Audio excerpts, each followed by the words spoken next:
채권 뭐 FOMC 이야기를 오늘 좀 해볼 건데요. 문홍철 DB금융투자 채권 외환전략 파트장 그리고 윤여삼 메리츠증권 연구위원 나와 계십니다. 안녕하십니까? 네, 안녕하십니까. 안녕하세요. 네, 안녕하세요. 저는 이 라인업을 딱 보고 네. 너무 기대가 됐어요. 우리는 할 게 없어 사실. 네. 오늘 뭐 저희는 이제 가만히 두 분의 싸움을 네. 지켜보면서 응. 내일 FOMC를 전망을 해보면 그렇죠. 우리 근데 FOMC 라이브도 하죠. 그렇죠. 라이브도 합니다. 네, 오늘 4시에. 새벽 4시에. 네, 새벽 3시에 3시인가? 네. 동시통역. 그렇죠. 동시통역은 연합이 가장 뛰어납니다. 네. 지금 뭐 유튜브에 여러 군데 하는데 연합이 가장 잘한다는 소문이 뉴욕까지 나 있어요. 뉴욕까지 나 있습니다. 그래서 오늘 새벽에 FOMC 보실 분들은 연합인포맥스 유튜브를 이용하시면 될 것 같고요. 바로 좀 시작을 해보도록 하겠습니다. 질문을 먼저 좀 드려볼게요. 지금 어제였죠? CPI가 발표가 됐습니다. 두 분 어떻게 보셨나요? 놀라셨나요? 아니면 뭐 그 정도 나왔어라고 생각을 하셨나요? 제가 이 전전 방송 때 우리 문홍철 파트장님이 인플레이션 내년 되면 무조건 떨어진다. 네. 그렇게 강하게 이야기하셨거든요. 예, 그래서 사실 굉장히 인상 깊었어요. 그때 막 CPI가 8% 막 이렇게 나올 때였거든요. 예. 그래서 저분이 왜 저런 이야기 하나 책임질 수 있나 그랬는데 뚝뚝 떨어지고 있어요. 근데 너무하네. 네. 난 그 전부터 내년 되면 뚝뚝 떨어진다고 했는데 별로 인상 깊다고 얘기 안 하더니. 패널 나오셨잖아요. 왜 또 그걸 질투하고 그러십니까? 우리 뷰가 똑같아 사실. 패널 뷰 이렇게 띄워주시고 정말 감사합니다. 네. 둘이 뷰가 똑같아서. 사실 이제 저도 그렇지만 약간 연초부터 네. 사실은 인플레가 고점을 곧 찍을 것이다 얘기를 한 지는 사실 오래됐어요. 네. 그렇죠. 그래서 오래됐죠. 사실 그 사이에 별로 주목을 못 받았습니다. 네. 왜냐면 이상한 얘기하니까. 요새는 뭐 틀면 나오시더라고요. 그럴 정도까지는 아닙니다. 저도 회사 일을 해야 되는데 그렇게 윗사람 분들이 싫어하실 텐데. 그래도 뭐 회사 유명하다, 일하고. 잘 맞췄다라는 방증 아니겠습니까? 그게 이제 고장난 시계도 2번 맞는다는 얘기 있지 않습니까? 그건 너무 겸손의 말씀이고 내가 사실 문 파트장 그 뷰를 내가 다 아는데 네. 너무 연초부터 잘 맞췄죠. 정확하게 예측을 한 거죠.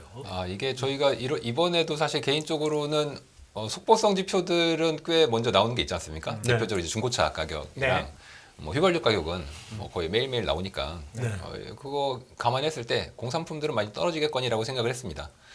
근데 제가 이번에 가장 주목했던 것은 지금 그림 혹시 띄워주실 수 있으실 텐지 모르겠습니다. 네, 이야기하시면 저희 PD님이 알아서 예. 띄워주실 겁니다. 네.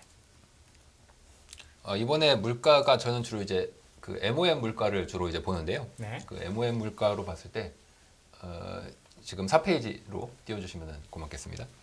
그 MOM 물가를 봤을 때 이제 4페이지에 있는 그림을 보시면은 이게 막대 그래프가 있는데 제가 가장 주목했던 거는 이제 전월 대비해서 그 서비스 네. 쪽을 이제 굉장히 중요하게 봤습니다. 왜 서비스를 제가 중요하게 봤냐면 지난달에 나왔던 지금 보고 계신 것 중에서 제일 오른쪽이 이제 이번에 발표됐던 물가거든요.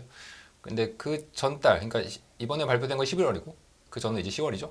근데 10월을 보시면 또 진한 녹색인 서비스가 되게 작아요. 근데 저 때는 이유가 있었어요. 왜냐하면 어떤 거였죠?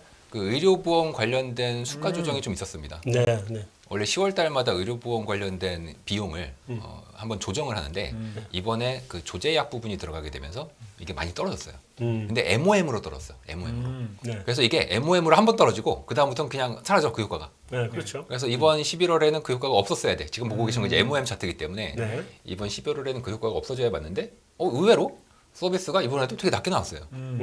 그리고 뭐가 낮게 나왔는가를 살펴보면 사실 어떤 하나를 특정하기 힘들 정도로 전반적으로 다들 서비스가 낮아졌습니다. 네.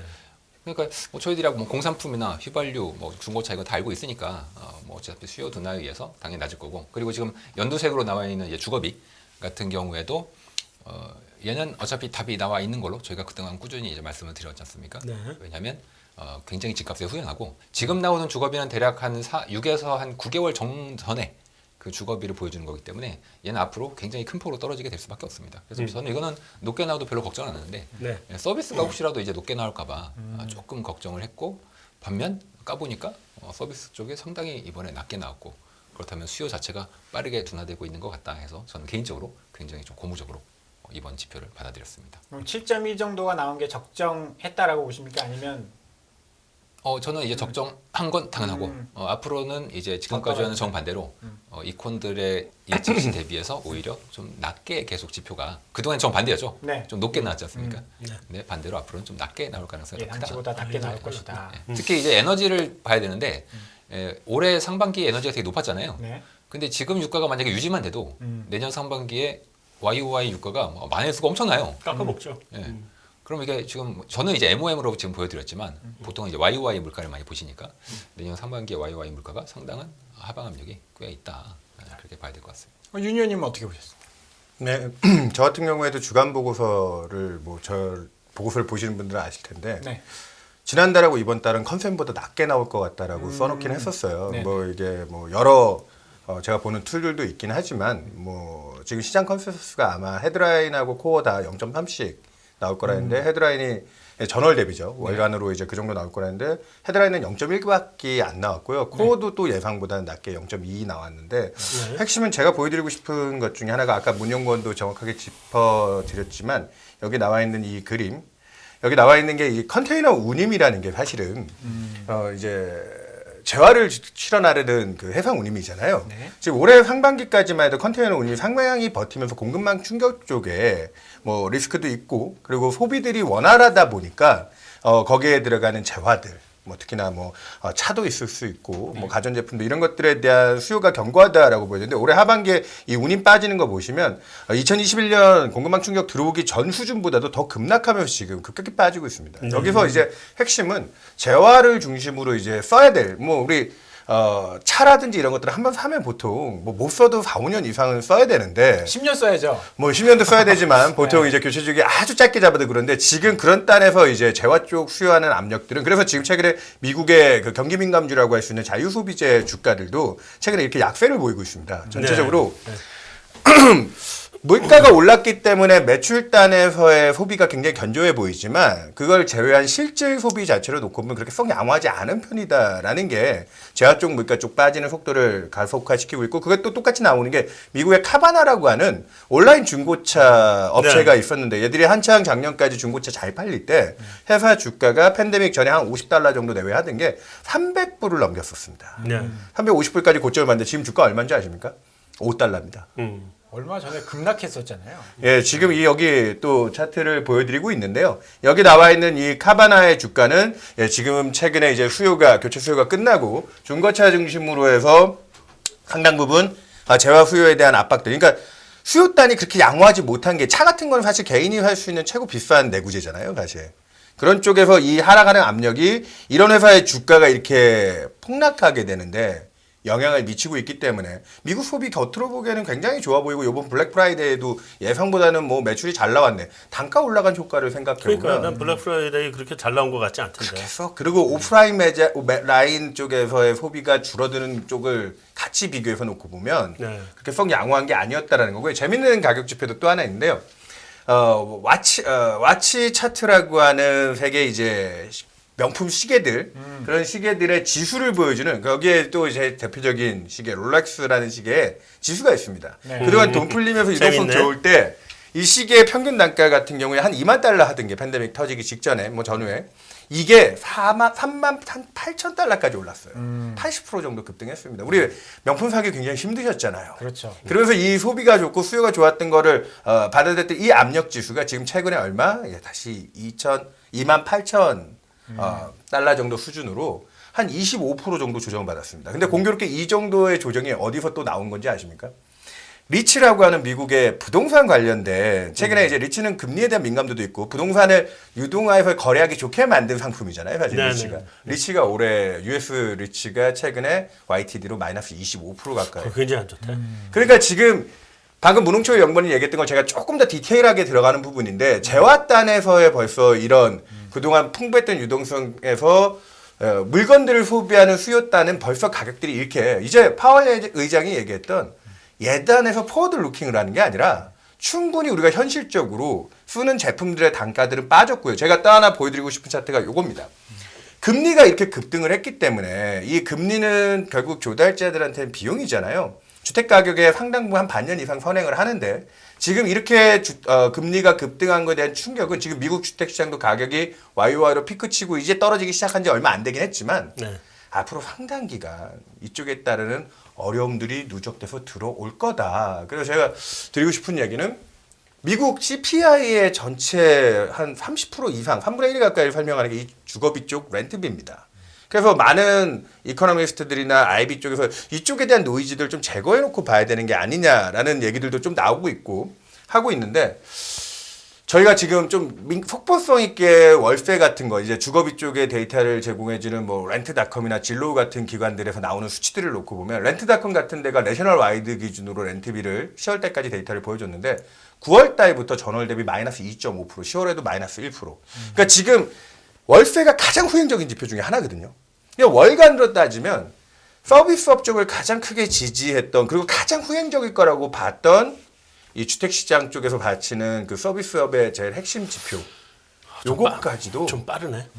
그러니까 저는 지금 사실은 전체 주택 가격이 주거비 OER 중심으로 주거비 쉘터에 영향을 주는데 한 1년 정도 시차가 걸린다고 하는데 그러니까. 이미 연초부터 주택 가격은 정점 치고 빠지기는 시작했고 그 기울기 속도가 빨라지는 국면으로 들어가고 있기 때문에 그리고 심지어는 월세도 빠진다. 그러니까 이 말인즉 이번 달에도 위로 물가가 또 예상보다 높게 나오면 어떡하지에 대한 일부의 걱정이 있었지만 그리고 지난주 금요일날 PPI도 조금 높게 나왔고요. PPI가 높게 높게 나왔죠. 나온 게 좀 충격이 있었죠. 근데 CPI 쪽에서는 이미 수요 쪽에서의 압력들은 다 사라졌다. 예단하는 쪽보다는 증거로도 지금 눈앞에 확인되는 것들이 많다. 이렇게 얘기 드리겠습니다. 지금 그 얘기를 들어보니까 네. 우리나라 지금 전세 가격 하락과 집값 하락이 굉장히 와닿게 느껴지네요. 한국은 속보성이 있게 움직이죠. 지금 요즘에 전력 전세 빠지는 심하네요. 게 굉장히 빠른 것 같습니다, 한국이. 지금 발언량으로 보면 정파의 공격이 지금 굉장히 심했어. 시작부터 굉장히 거센데 그러니까. 좀 기회를 좀 더 드려야 될 것 그렇죠, 같아요. 그렇죠. 지금 서비스업 경기 아까 이제 문 의원님 이야기 들어보니까 서비스 물가가 생각보다 안 좋다. 그 뭐였죠? 11월 달에 약가나 의료 그거 비용이죠. 감안하더라도 굉장히 안 좋은 그런 예, 상황이다. 예, 그러면 지금 앞에 그 윤현님 이야기 들어보면 이제 재화 쪽 가격은 굉장히 수요도 안 예. 좋고 컨테이너 운임도 안 좋고 그런데 그나마 서비스를 믿고 있었는데 서비스 네. 물가까지 이렇게 떨어진다라는 거는 어떻게 보면 약간 경기 침체 걱정이 될 수밖에 없는 상황인 것 같거든요. 예, 이제 그거에 대해서 제가 조금 또 사파적인 얘기를 하면 네. 많은 분들이 네. 이 서비스 쪽을 좀 더 이제 끈끈하다, 잘 안 움직인다. 네. 왜냐면 미용실 갔을 때 미용실 요금이 한번 올라가면 안 떨어지고 그렇죠. 옆에 국밥집 가격도 한번 올리면 안 떨어지지 않습니까? 네.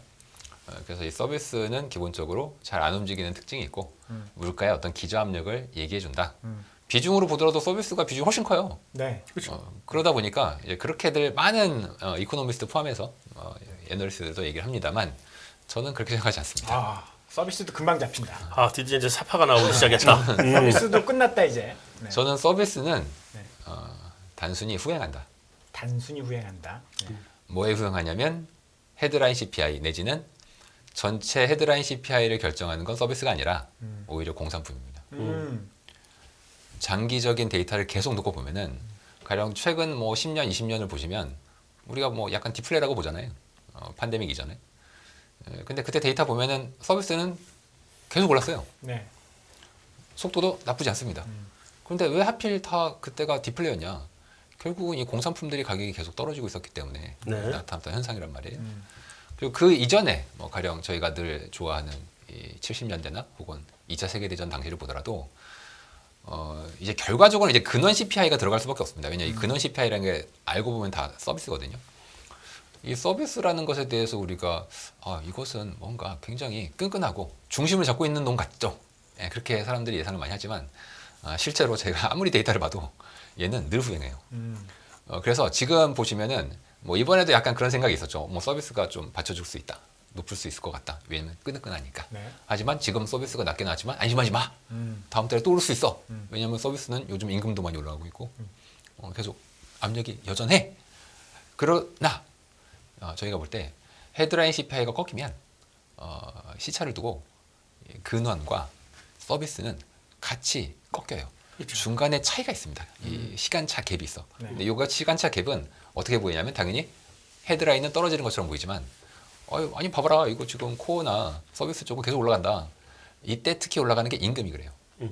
임금이 그래요. 지금 임금 그래서 요즘 압력 높잖아요. 네. 그래서 이제 파월 의장이 말하는 것 중에 이제 사람들이 걱정하는 것 중에 하나가 임금 압력이 이렇게 높고 고용이 좋은데 이거 우리 인플레 압력 여전히 있는 거 아니냐 이런 생각할 수 있단 말이에요. 네. 그러나 저는 근데 제 말을 너무 믿으시면 안 돼요. 왜냐하면 아니 여기 나와서 이게 제 말이 맞긴 맞는데 네. 시장 사람들은 저랑 별로 동의하지 않고 시장 시장 가격을 결정하는 건 시장 분들이기 때문에 물론 나중에 와요. 오는데 시간이 지나서 시간이 나서 오는데 시간이 이제 지나서 여러분들이 내가 맞다.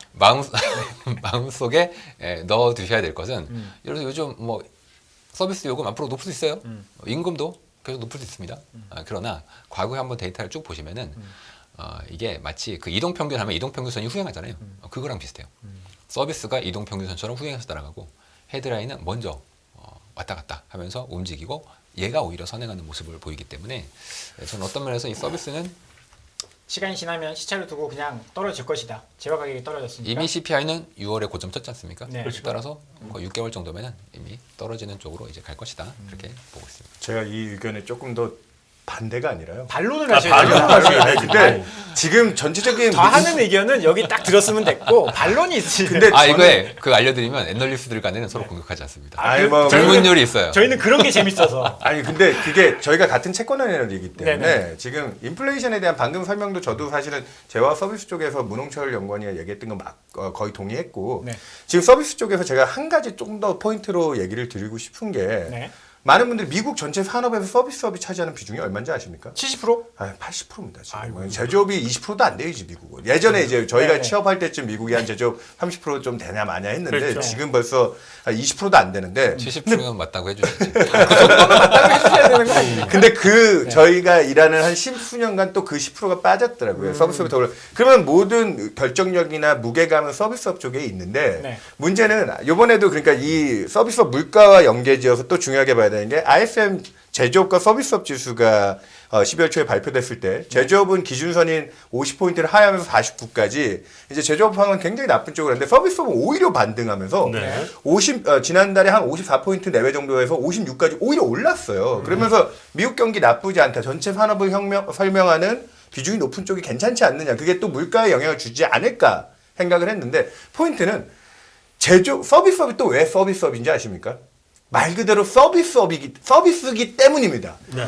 부가가치나 밸류 에디드하는 건 제조업이 거기서 더 만드는 생산의 경기의 주도력을 갖고 움직이고요. 운송이나 뭐 물류, 그 다음에 금융과 같은 서비스업은 그런 제조업을 서포팅하기 위해 존재하는 산업들이 많고요. 필수 생활 소비 쪽이기 때문에 탄력성이라든지 민감도가 좀 떨어지는 부분은 맞지만 ISM 제조업 지수와 서비스업 지수를 시계열 나오는 대로 비교해놓고 보시면 늘 항상 저점과 고점은 제조업이 주도해서 그 밸류를 어디드하는 것을 만들어가기 때문에 물가도 그렇기 때문에 제화 물가가 훨씬 먼저 움직여서 서비스업이 후행적으로 가는 부분이 있는 거고요. 네. 그런 단에서 이번에도 제가 말이 좀 길어졌지만 제조업 물가가 이렇게 빠른 속도로 떨어지기 시작하면 미국의 주택시장 경기 아까 이제 최근에 막 굉장히 빨리 급하게 싣고 있잖아요. 네. 그런 단에서 지금 서비스업의 제일 큰 비중을 차지하는 아까 의료비도 문연구원이 얘기한 제약 효과도 있지만 1년치 예산을 짜고 메디케어를 설정하기 때문에 그 예산이 또 공동 배분이 돼서 한 번 방향을 잡고 기여도를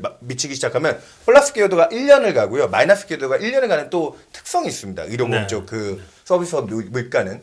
그런 부분까지 녹이고 생각해 보면 절대적으로 물가에 대한 기조라든지 방향성 자체는 이제 의심할 때는 아니다.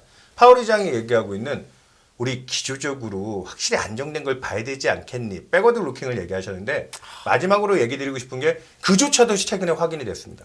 난 정말 미치겠어요, 파우르장 때문에. 아니 그 백워드 루킹의 제일 핵심 근거 중에 하나가 근원물가의 근원물가라고 불리는 물가가 있거든요. 네. PC 그러니까 PC는 PC의 그 안에서 그 상하이 변동성 부분이 근원물가가 이제 식료품하고 에너지를 뺀 거잖아요. 네. 그 안에서 또 뭐 지금처럼 뭐 이렇게 민감도가 높은 물가의 16% 20%를 제거하는 미디안이나 트림민이라고는 근원물가의 근원물가가 있는데 걔가 올해 다른 물가들 정점 칠 때도 우상향 기울기를 끌고 가면서 추세라든지 무거운 물가는 안 꺾였다라는 증거가 3분기까지는 설명이 됐는데 최근에 확인된 10월 달까지 데이터 보고 나서 그 추세 물가들도 꺾였다는 겁니다.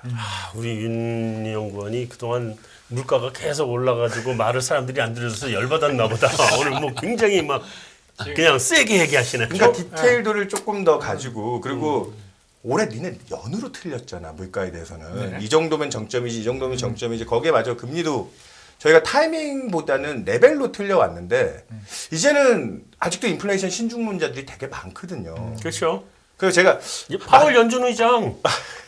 미치겠다니까. 오늘 밤에 파월도 저는 시장 단도리는 하겠지만 이전보다 발언의 강도는 크지 않을 것 같고 제가 말 꺼낸 김에 하나만 더 얘기를 해요. 오늘 제 말 욕심 좀 많은데 제가 초강성형이 아주 강하시네. 밀리나요? 왜 이래? 너무 밀리고 계세요. 중요한 아니, 게 있죠. 이거를- 제가 정말 보여드리고 싶은 차트가 하나 있어서 네. 여기 나와 있지만 최근에 다른 모든 물가에 미치는 가격 지표 중에 또 중요하게 보는 게 여기 나와 있는 유가입니다. 유가가 네. 지금 올해 한때 많이 올라갔을 때 120불까지 130, 130 브렌트 130 WTI 120불 때까지 갔는데 러시아 우크라이나 분쟁이라는 지정학적 리스크에 그다음에 뭐 오펙 감산이다 공급적인 요인만 놓고 보면 굉장히 타이트하게 압박이 많았어요. 근데 네. 이 다음 페이지에 이게 올해 7월 달에 나왔던 기사 제목이거든요. 에너지 AA 에너지라고 하는 미국의 에너지 전문 업체의 기사 제목인데 이때만 해도 JP모건, 골드만삭스 같은 IB들이 대러시아 제재 이대로 다 들어가면 올해 연말에 유가 얼마 간다고 했는지 아십니까?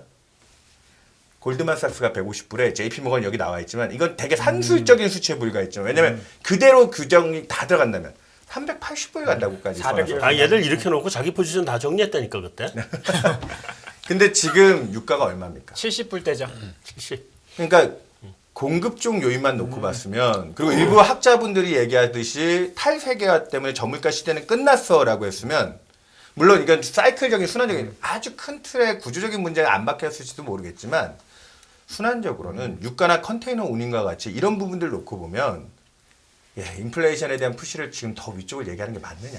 자, 오늘 지금 시작하고 23분 동안 지금 물가에 지금 아주 지금 화가 많이 나. 화가 많이 나 1년 있었나 봐. 동안. 하나 그래서 설명을 드리면 이 애널리스트들을 포함해서 채권 시장 분들이 1년 동안 너무 힘들었고 너무 너무 괴로우셨죠. 힘들었죠. 최근 한두 달 조금 이게 괜찮아지고 있잖아요. 이게 변곡점. 그래서 이제 유니언 분이 울분을 토하셨는데. 아, 물을 타는 거를 물을 우리가 좀 타는 이해를 해주실 필요가 좀 있고. 그래서 네. 중요한 건 물가가 잡혔으니까 내일 그리고 앞으로 금리 어떻게 되냐가 중요한 거거든요. 사실 물가도 굉장히 중요하지만 물가 때문에 계속 긴축을 해왔던 연준이 어떻게 바뀌느냐. FOMC 이야기를 한번 좀 해볼까요? FOMC 가기 전에 네. 내가 중에 한 가지만 얘기해. 네네. 그 아까 그랬잖아요. 네. 서비스 물가가 제조업 물가에 후행한다. 예. 그 이유가 뭔지 아세요? 알려주시면 제가 정말 감사하겠습니다. 그게 케인즈의 저기 화폐 착각이에요. 개인들이 눈치를 채는데 시간이 걸려. 네. 착각에 의해서 화폐 착각이에요. 깨어나는 순간. 네. 그 깨어나려면 시간이 그래서 주택도 대체로 그래서 후행하는 이유도 그래서 그렇고. 우리 시청자 여러분들은 착각을 빨리 깨셔야 됩니다. 이거 방송 보시고 착각을 빨리 깨시고. 착각을 빨리 깨되 시장과 맞게 깨야 됩니다. 아, 그렇죠, 그렇죠. 시장을 너무 시장보다 앞서가면 너무 앞서면 이게 앞서가면 올해 저희 1년 다 힘들어져요. 들었잖아 우리. 네, 너무 물가 얘기만 했네요. 네, 물가 얘기 이제 그만하고 그 다음 단계가 이제 긴축 속도가 어떻게 될 것이냐. 이제 한 8시간 남았거든요. 어떻게 보십니까? 윤 의원님 말씀 많이 하셨으니까. 네. 아유, 예, 이번 순서가 중요하진 FOMC는 않습니다만. 몇 BP? 시장에 예상된 게 지금 50bp였는데 네. 오늘 물가가 발표된 이후에도 그 50bp에 대한 예측치는 변하지 않았습니다. 안 변하대? 크게 안 변했습니다. 물론 뭐 2년 물금리도 많이 이제 떨어지고 이랬는데 내년 첫 번째가 50에서 25로 내려오다. 내년이 떨어졌습니다. 그러니까 이번에 이게 만약에 낮춰버리면 75를 하다가 25를 한다? 이건 이상해. 일단 50은 한번 하고 네. 다음에 25를 해서 네. 전체 고점에 대해서는 뭐 5% 이상을 받다가 얘를 이제 5% 이하로 시장은 좀 낮췄어요. 네. 그러니까 그 정도까지 이제 낮추는 것으로는 이제 시장은 받아들였고 네.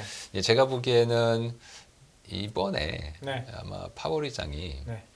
지금 아까 이제 한 소장님이 계속 말씀을 이제 파월을 자꾸 나쁘게 난 얘기하시니까 괜찮습니다. 난 저는- 안 듣고 있어요. 지금 못 듣고 저는 있어요. 파월 의장을 좀 변호해 보겠습니다. 아, 좋습니다. 다양한 의장이 있어야 네. 되니까 네, 의견이 있어야 좋아요. 되니까 제가 이제 그 11월 2일에 FOMC가 있었지 않습니까? 네. 그날 파월 의장이 매파적으로 얘기했어요. 매파적이었나요? 네. 예, 당일날 매파적이었어요. 그래서 당일날 성명서 한 페이지짜리는 굉장히 비둘기였습니다. 네.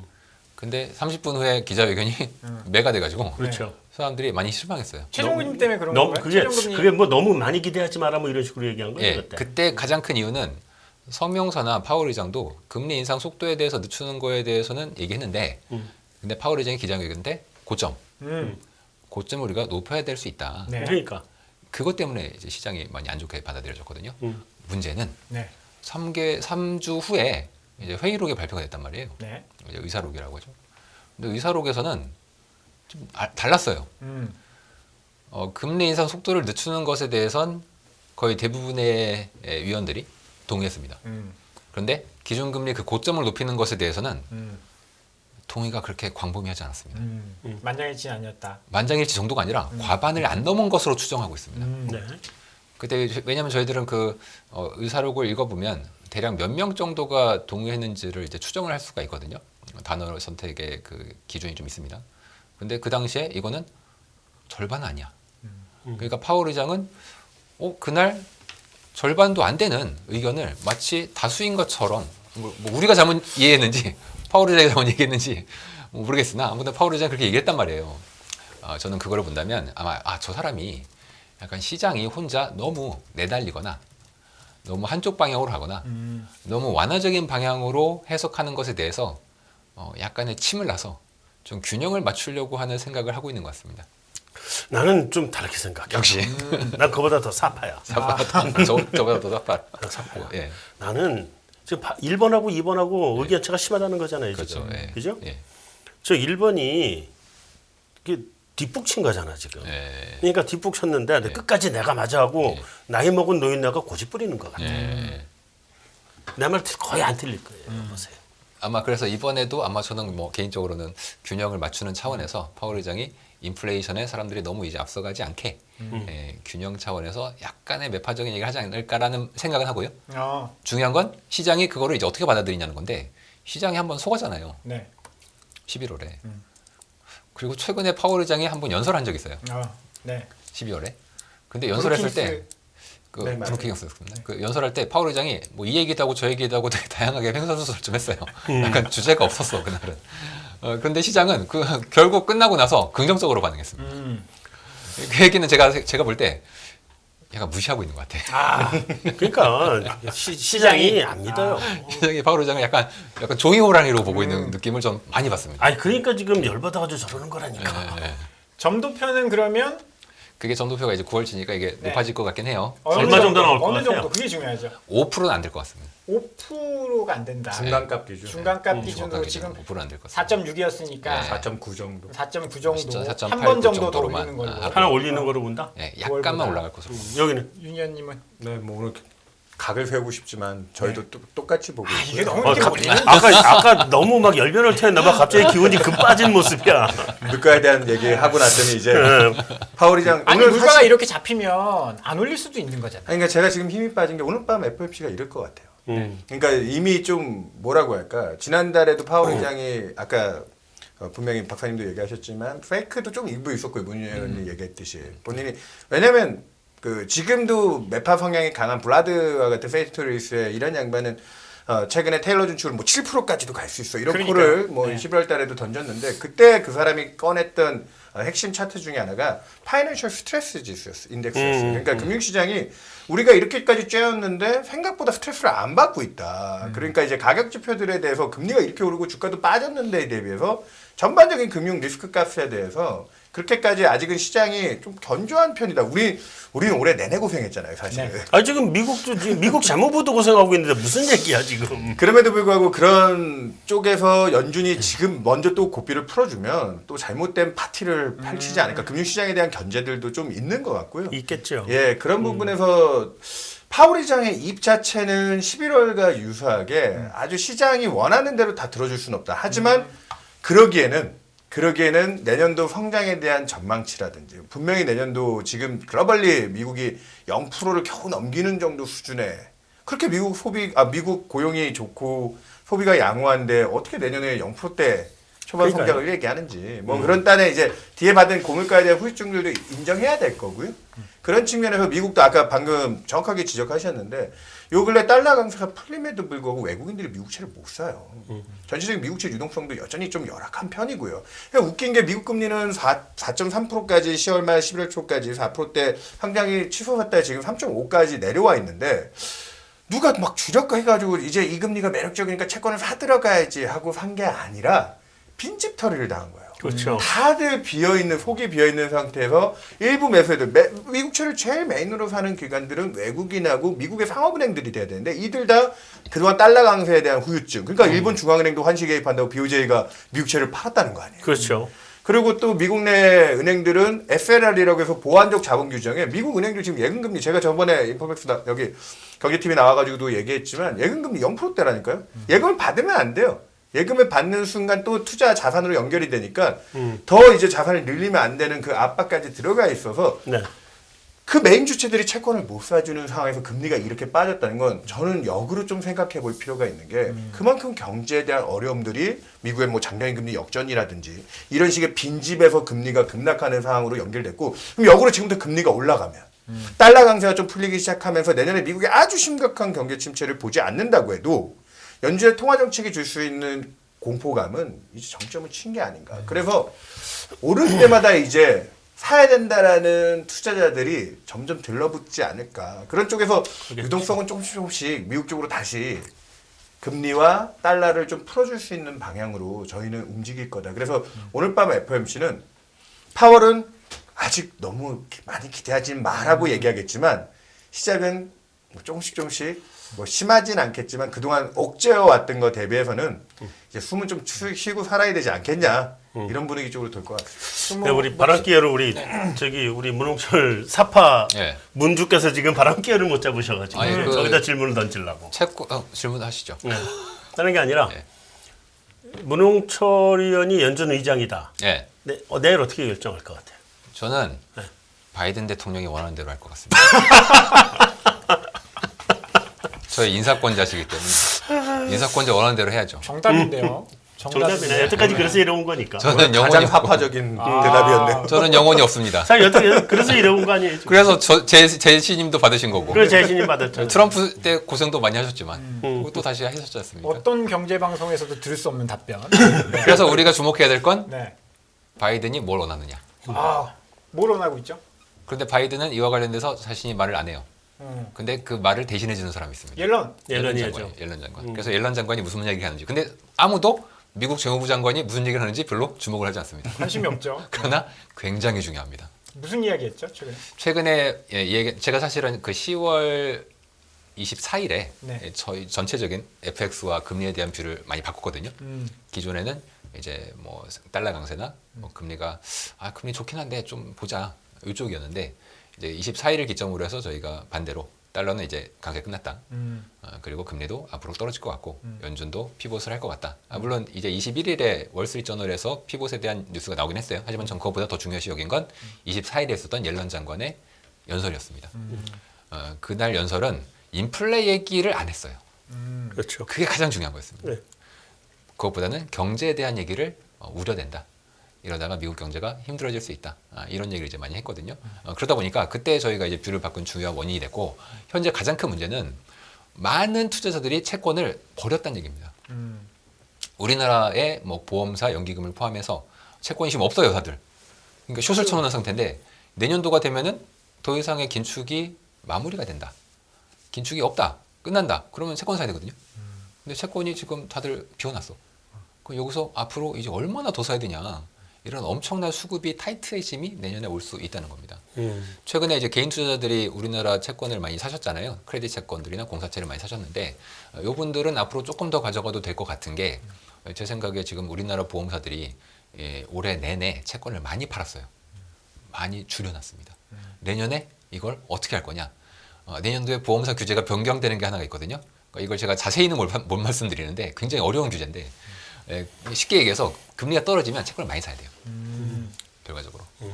그 과정이 하나 있고 또 우리나라 국채가 뭐 전 세계 정부채 인덱스에 들어가게 될 가능성이 이제 3월 달에 발표가 되는데 들어가면 또 외국인들이 우리나라 국채를 상당폭 또 살 수가 있습니다. 채권 전망까지 지금 넘어가 버렸는데 일단 결론은 FOMC에서는 50bp 올리는 거고 점도표는 한두 번 정도 더 올리는 약간의. 거에서 종료가 될 것이다. 인플레이션 끝났으니까. 그렇게 정리를 하면 될까요? 네. 저희는 뭐 두 번도 아니라고 하고 있는 사람들이죠 지금. 그러면 사실 제가 4.75를 원래 옛날 한 1년 전부터 찍고 있었거든요. 네. 그래서 많이 힘들었습니다. 아니, 저는 왜 말도 안 되게 4.7을 자꾸 찍고 있냐. 그래서 이거 내가 이거 어떻게 해야 되나 이 생각을 고민했는데 다시 이렇게 돌아와서 너무 기쁘시죠? 아니 뭐 기쁜 것도 있지만 난 뭐 하고 있나. 굉장히 현타가 많이 오더라고요. 근데 이제 점도표에서 제가 좀 궁금한 게 지금 9월달 점도표를 보면 지금 세 군데 지금 몰려 있거든요. 6표, 네. 6표, 네. 6표인데 네. 아까 문의원님 얘기 들어보니까 이제 11월 의사록을 보면 좀 의견이 갈린다. 이 점도표도 5%에 이제 찍히더라도 이게 뭐 블러드 같은 사람들이 뭐 6.5에 찍어놓고 네. 막 이렇게 해서 좀 벌어지는 게 좋은지 네. 아니면 중간에 촘촘하게 있는 게 좋은지 그거를 우리가 이제 보통 이제 그 변동성이라고 하죠. 네.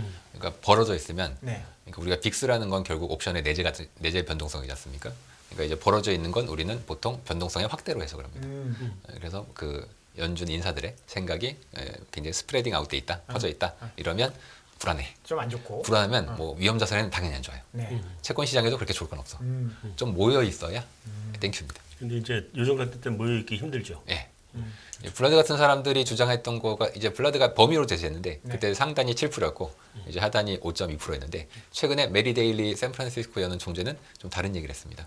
그 사람은 뭐라고 얘기했냐면 연준이 금리를 지금 4% 정도 올렸지 않습니까? 앞으로 더 올리겠지만 근데 실제 긴축의 강도가 블라드가 얘기한 것처럼 덜한 게 아니라 오히려 과하다. 과하다는 얘기는 왜 그러냐? 금리만 보면 4%만 올렸지만 사실 지금 통화정책이 금리만 가지고 하지 않지 않습니까? 대차대조표 정책이라는 것을 사용하고 있고 네. 포워드 가이던스라는 것도 사용하고 있고 이걸 다 같이 합쳐서 봐야 되거든요. 그러니까 옛날에 금융위기 이전에는 이런 게 없었기 때문에 금리 하나만 보면 긴축 이만큼 했네. 저점 대비 알 수 있어요. 근데 지금은 저점 대비 400bp 올렸다고 해서 긴축이 400bp냐? 그렇지 않습니다. 왜냐하면 대차대조표를 그동안 많이 줄이기도 했고 포워드 가이던스로 굉장히 매파적인 커뮤니케이션도 했단 말이에요. 그렇죠. 이런 걸 금리로 환산해서 계산을 해보니 현재 이미 600bp를 넘어섰습니다.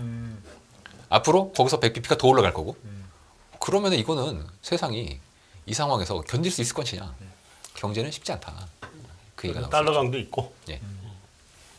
그건 사실은 작년에 작년인가? 올 초인가? 그 물가 4% 단 나오기 시작한 게 올 초인가요? 올 초일 겁니다. 올 초죠? 네. 그때 옐런이 한마디를 했단 말이에요.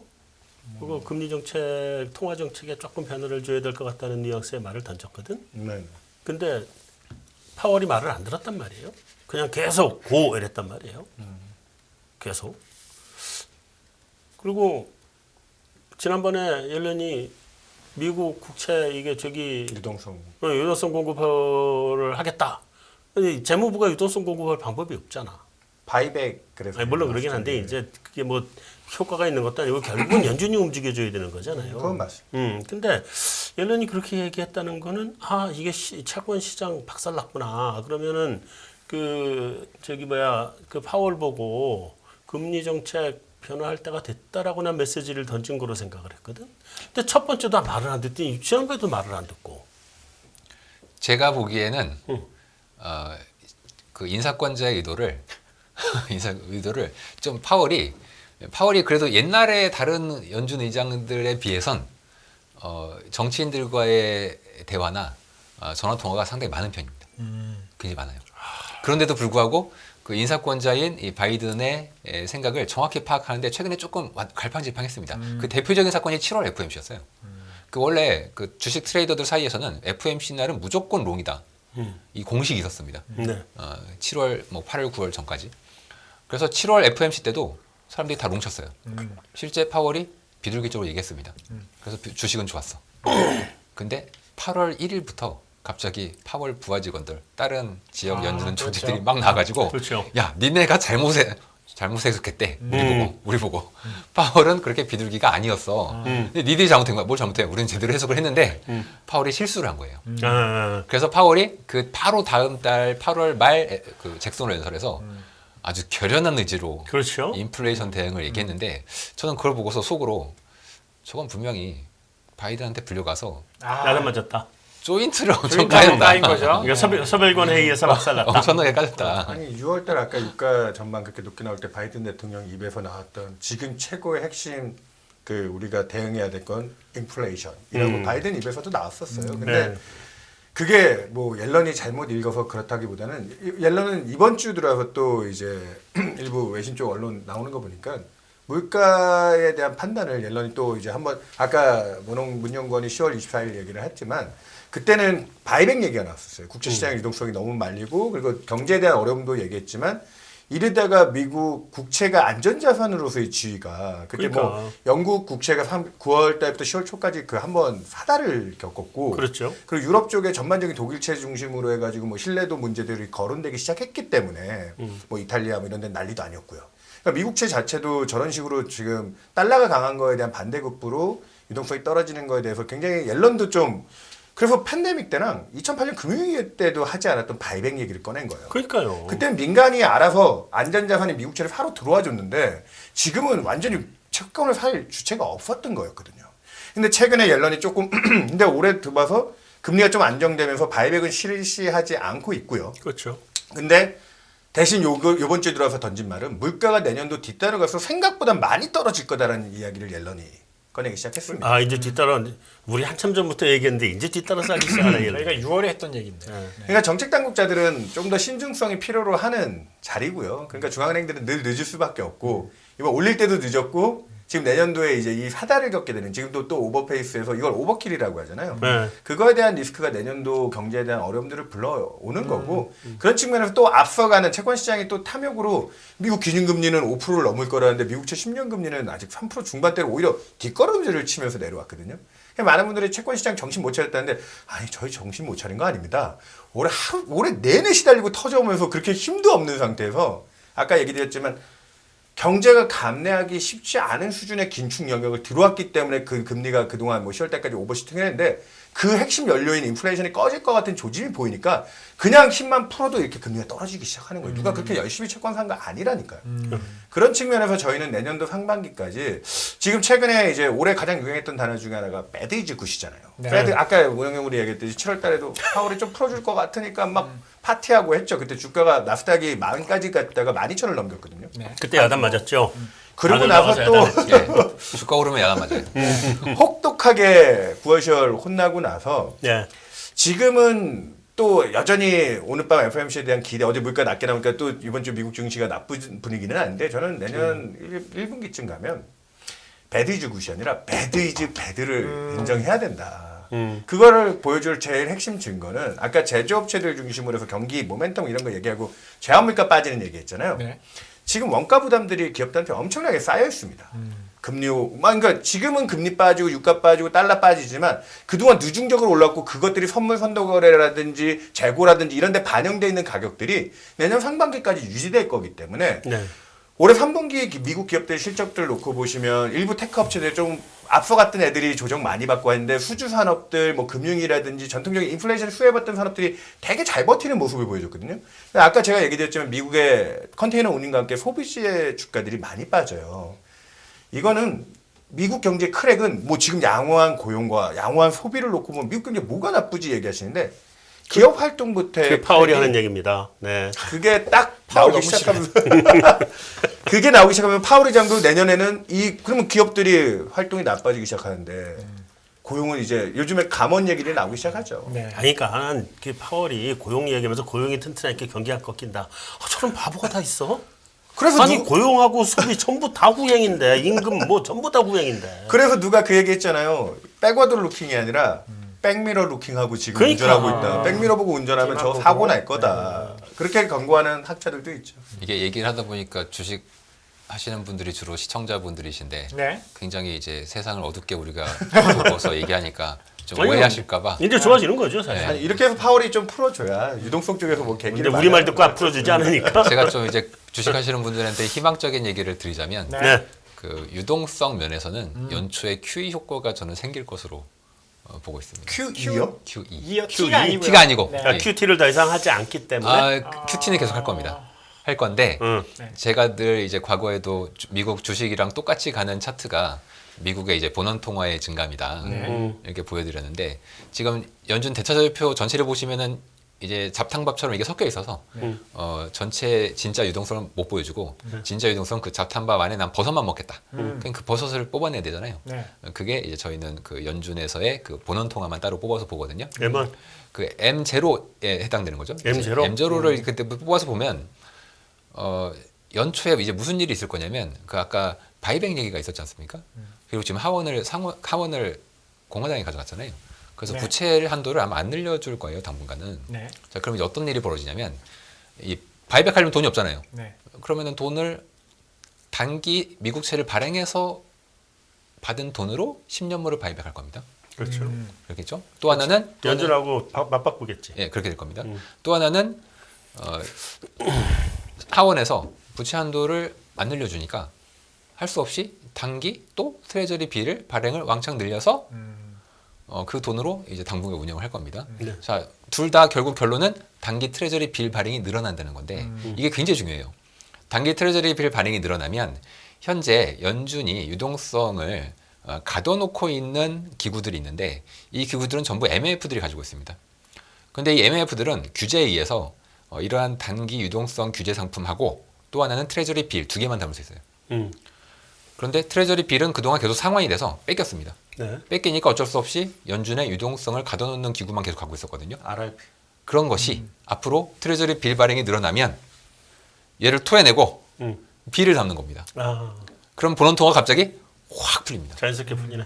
이 규모가 어마어마합니다. 음. 그래서 내년도에 트레저리 빌이 얼마나 많이 발행되는지 이건 뉴스상으로나 이런 데는 나오지 않기 때문에 자연스럽게 잘 늘어나네. 보실 필요가 있습니다. 윤 의원님이 반론을 뭐 하실 것처럼 막 적고 계신데 지금 시간이 없어요. 아니 예, 반론 안 합니다. 시간이 반론. 없습니다. 시간이 없습니다. 그래서 마지막 이거는 사실 우리 국내 경기도 그렇고 지금 국내 유동성 상황은 어떤지 CP 금리가 한번 또 급등했었잖아요. 그 다음에 좀 안정화됐는지. 네. 그 다음에 또 개인 투자자들이 그러다 보니까 채권에 대한 투자 굉장히 많이 했거든요. 네. 그 부분에 대해서 한 말씀 쪽. 네, 제가 네. 먼저 얘기 간단하게 하면 네. CP 금리가 이제 2주 전부터 이제 사실은 올 초까지만 해도 CP도 기준금리 수준에서 뭐 스프레드 줘봐야 뭐 한 뭐 50bp 내외 정도 CD하고 뭐 해서 아주 많이 차이 나지는 않았어요. 단기 자금이기 때문에. 네. 근데 지금은 CP 금리가 얼마까지 치솟았었냐면은 한 5% 지금 뭐 5.3가 그럴 네, 중반까지 올라와 있거든요. 지금 네. 기준금리 3.25인 거에 대비해서 어마어마하게 높은 금리죠. 그리고 불과 2주 전까지 계속 우상향 기울기를 그려왔어요. 근데 이번 10월 달에 그 레고랜드 사태 있으면서 뭐 부동산 PF 쪽 관련돼서 CP가 전반적으로 조금 악화가 됐고 그 CP를 메인으로 사줘야 될 기관이 우리 저희 3명이 근무하고 있는 네. 증권사 신탁 랩 쪽 이런 쪽에서 대부분 이 리스크를 지고 신용값으로 CP를 사줬는데 네. 제가 아는 데이터 집계로 지난 한 분기 동안 증권사 신탁 랩에서 돈이 한 30조 원 이상이 빠져나왔습니다. 이런 리스크들을 겪으면서 지금 CP 금리가 왜 안 떨어지느냐 저렇게 매력적인데 CP를 살 사람이 없어요. 누가 CP 그 돈들이 다 은행 쪽 신탁 쪽으로 들어갔다는데 은행은 상당히 좀 보수성을 가지고 투자를 하는 쪽이기 때문에 네. 그쪽은 리스크 값을 지는 쪽보다는 뭐 완전 유동성이 좋은 그런 쪽 상품 쪽으로 지금 자금이 운용되고 있고 그러면 CP 금리가 지금 우상향하는 기울기는 멈췄는데 최근 우리나라 국채 10년 금리도 한 달 전에 뭐 4.6% 정도 고점을 칠 때 대비해서 지금 벌써 3.5%를 하회해서 떨어져 있거든요. 그러니까 한 달 단간 채권 시장도 지금 상점 벽해예요. 아까 미국 금리 뭐 좀 빠진 얘기했지만 4.3에서 3.5까지 빠졌는데 우리는 4.6에서 지금 3.5를 하회하고 내려갔습니다. 그럴 정도로 우리나라 국채 시장이 먼저 확 돌고 안전 선호가 살아났더니 그 다음 차순인 우량한 우리 또 올해 가장 이슈가 됐던 한전이라는 한전채요. 회사가 네. 그쪽으로 온기가 확 그러니까 제일 안전한 국고부터 먼저 훅 빠지니까 한전채 쪽에 그리고 또 연기금 쪽이 해외 투자 중심을 하던 쪽이 자금이 또 여러 사정으로 인해서 바깥에 뭐 달러 비쌀 때 밖에 나가는 해치도 안 하고 나가는 자금들이 많은데 그런 리스크도 감안해야 되고 국내 쪽 금리 절대 매력이 높다 보니까 그런 쪽의 수급들이 확 전환되기 시작하면서 한전채, 은행채 같은 우량 크레딧들이 빨리 또 떨어졌어 버렸습니다. 네. 심지어는 국채금리 빠진 것보다도 더 빠지기 시작하면서 스프레드를 줄여나가기 시작할 정도로 바뀌었거든요. 네. 근데 지금 CP 금리는 방금 얘기 드렸다시피 이번 주 들어서 딱 고점 잡고 2bp 떨어졌습니다. 네. 겨우 0.02%포인트. 이 정도로 아직 안도감 다른 금리들 이제 우량한 크레딧들 빠진 것 대비해서는 이번 주에 그러니까 CP 금리가 왜 못 빠지느냐? 뭐 증권사가 못 사주니까 그 이슈도 있는데 아까 부동산 쪽 PF 뭐 레고랜드는 사실 네. 큰 틀에서 그쪽이잖아요. 네, 그렇죠. 근데 지난주부터 또 이쪽 관련돼서 안 좋은 뉴스들이 많이 나왔죠. 뭐 많은 분들이 관심을 가지고 계셨지만 둔촌 주공. 이런 분양시장에 뭐 당군일의 최고 뭐 이렇게 또 당군일의 최고 붙는 것 치고 잘 되는 걸 제가 못 봤는데 그쪽에서 흥행을 하지 못하고 그 이후에 나왔던 분양 물건들이 뭐 줄줄이 지금 다 터지고 있죠. 예, 미분양으로 넘어가는데 내년 상반기쯤 가서 이게 이사철쯤 갈 때는 이 공급량 주택시장의 공급량들이 아마 구조조정 이슈 쪽에 아마 노이즈가 한번 크게 나올 것 같습니다. 그래서 뭐 건설사 대비 또 이제 거기에 자급을 댔던 증권, 뭐 캐피탈사, 저축은행 이런 쪽에서는 지금 제일 주목하고 있는 게 이거예요. 전체 우리나라 부동산 PF가 익스포저가 한 150조 원 정도 내외를 지금 추정하고 있는데 그건 노출된 금액만 그 정도인데 아직 삽도 못 떠본 사업장들 있잖아요. 그러니까 땅만 사놓고 그걸 이제 저희들 용어로는 브릿지 론을 써서 이제 땅만 사놓은 금융 비용만 딱 들어가는 진척률이 한 30%만 들어가도 그걸 쉽게 못 그 얻는데 땅도 못 산 것도 있어요. 그렇게 브릿지 론만 하고 사업권만 받아놓은 땅들이 내년 초에 지금 올라간 건설 원가 대비 주택 가격들이 이렇게 빠지면 아직까지 이 크레딧 시장의 진짜 위기와 옥석 가리기가 좀 내년 초에 한번 남은 게 아니냐. 내년 1사분기. 그렇다 보니까 그거를 그리고 또 정책이 그걸 주목하고 지금 대응을 해야 되기 때문에 우량한 등급의 회사채뿐만 아니라 뭐 AA 등급 이상의 회사채랑 공사 은행채까지는 좀 최근에 금리가 확실히 안정화됐는데 그 이하 등급과 CP 시장으로까지 아직 온기가 가지 못하고 있다. 그 아직까지는 정도 불안하다. 그렇게 내년 정리를 하면 될까요? 1사분기가 목욕탕 물 빠지고 나서 보자고요.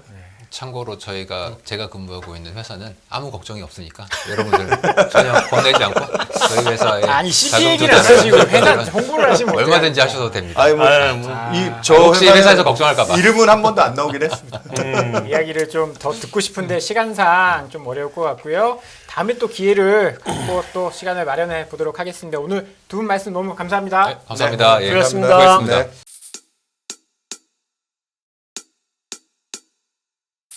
지금은 현명한 지혜가 필요한 시점입니다.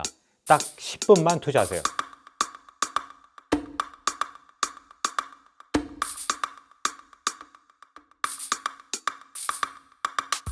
제 영혼을 갈아 넣었습니다. 다음이 뭔지 궁금하지 않으세요? 이제는 더 이상 늦출 수가 없습니다.